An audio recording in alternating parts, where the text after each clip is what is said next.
Time news tonight. $14 billion stimulus. Finance Minister announces sweeping reductions in various taxes. After almost 20 years of consistent tax increases and no new taxes last year, it is now time to give back. It is a right thing to do. Relief for some SLB borrowers and unregulated funeral homes again in the spotlight.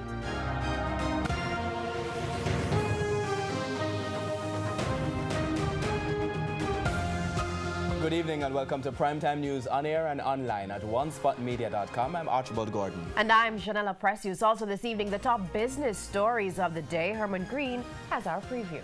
Thanks, Janella. Well, one business association is defending the greater use of technology in the workforce, robotics that is. We'll tell you which company that is and how in the business day. All right, thank you, Herman. Now to Karen at the sports desk.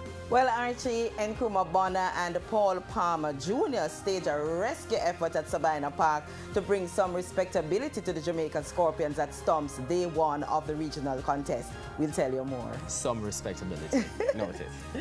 There's also sports commentary, E-Prime, and weather in this newscast. But before the break, the feedback question. Here's what we're asking this evening. We're asking, what's your reaction to the tax cuts announced by the Finance Minister this afternoon? You can share comments online, facebook.com/Television Jamaica, and tweet us at Television Jam.